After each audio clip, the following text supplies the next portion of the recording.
Steve Harvey says he wants to quit stand-up. Conversations is just people just sensitive, bro. Just sensitive at this point. Hey, first of all, who the hell told Steve Harvey to do a damn court show? Steve Harvey says he quit stand-up comedy because cancel culture would kill his TV career. Yeah, cause he's too old school. He not wrong. Bro, Steve just does like. The thing with Steve, he's not gonna care about what the internet says.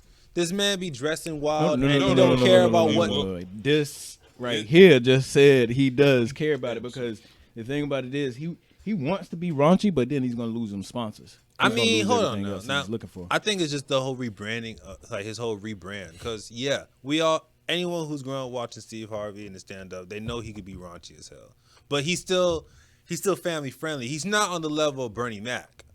But he could get raunchy, but he's not on the raunchy level of Bernie Mac. He's still, grace to God, all that stuff. But, and now with him being like, well, he did have a TV show. But then having Family Feud, all this other stuff is like, yo. Mm-hmm. And then what are you supposed to do about the old content that you got that's raunchy? Right. First, I mean, and you can't get rid of it, so that's still gonna hold you even to this day. I mean, not even because some people are gonna realize, okay, this is old. I mean, the same thing with Eddie Murphy. There's a lot of stuff the stuff Eddie Murphy used to say back in the day. No one's canceling him about that shit. Yeah, because it's Eddie. But how relevant is Eddie right now, though? I mean, he's still relevant, but I'm saying like, he did Coming to America too. He's doing other movies now. I mean. With the whole Dolomite film, I mean, come on, Eddie's doing his shit. You named 3 in the last 4 years. You know what I'm saying? And that's the SNL special. That's the best SNL special I've ever seen in a while. Like, come on now. That begs the difference. I mean, I just feel like just saying, I mean, Eddie, in terms of relevancy, Steve Harvey's more relevant than Eddie Murphy. I mean, I'm not saying they're not. Yeah, I'm saying Eddie's legacy is to the point where he ain't got to do something every single fucking year. Right. But in terms of like keeping your legacy, he can't just do whatever he wants. Though. And that's what this is coming from. Steve Harvey can't do whatever he wants like he once did. He can't do another Kings of Comedy tour. I mean, not only because of the fact that the whole Kings of Comedy team is just.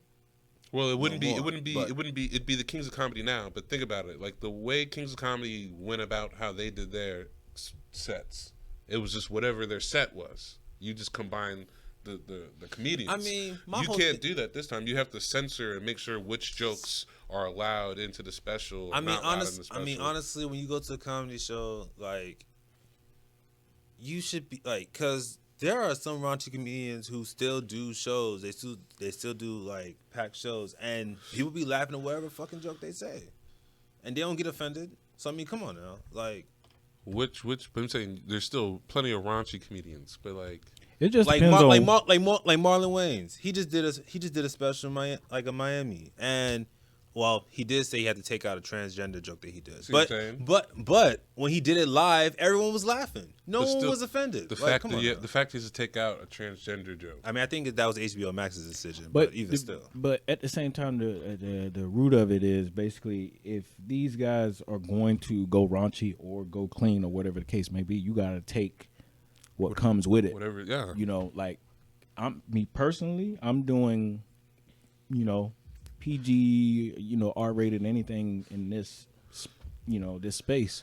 So I don't care if those certain sponsors cut off from me, and I never wanted them in the first place.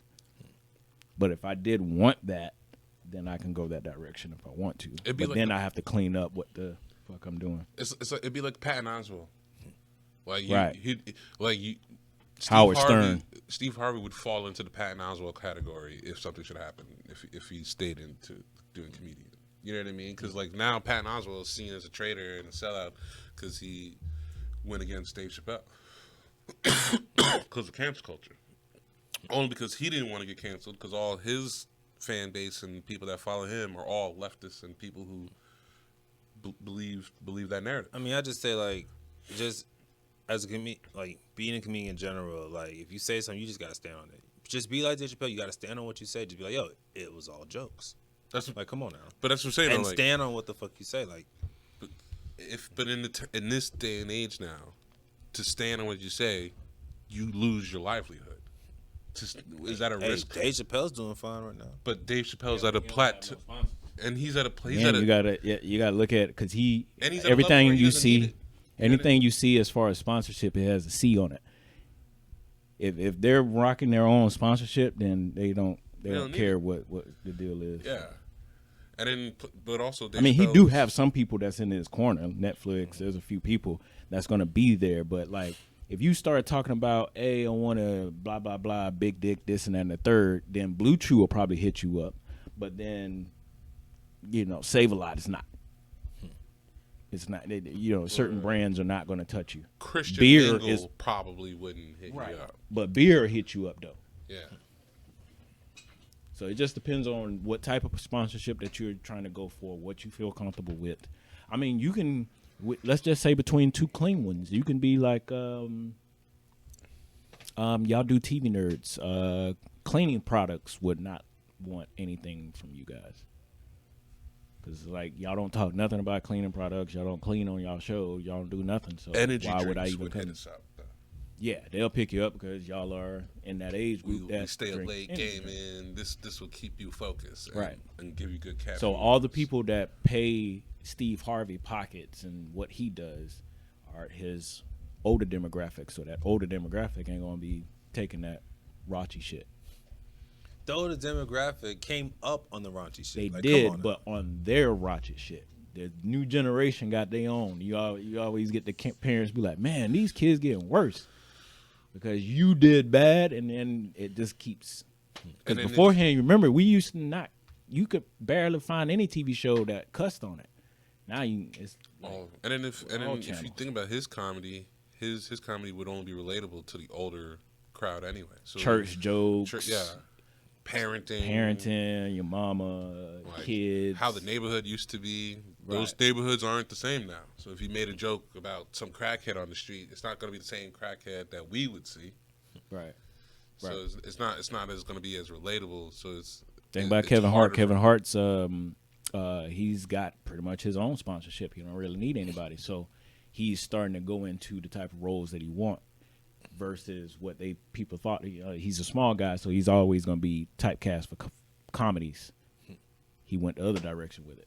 Mm-hmm. He was like, shit, if y'all are not going to, same here. I think with Kevin Hart, he was just trying to expand his brand. And he can't just always be comedy. That's why he's really trying to focus on just more serious roles, darker roles, because he wants to expand his brand beyond comedy. Yeah, but by expanding your brand, that means these other companies that invested in you, they thought you to be this way, and you basically bought them out and say, hey, I can do this myself. I'm basically that living proof right now myself. They kept doing whatever they wanted, so I came out and it was like, you know what, fuck it. I'm going to make my own film instead of be waiting to cast for the right film that I want. I think it's a different mindset now when people are choosing to quit cancel culture. I mean, quit because of cancel culture. It's not so much as like, oh, I'm doing it because I don't want to be bugged out or like bothered. It's more of the fact like, yo, I'm gonna lose my money now, and so now it becomes a different perspective.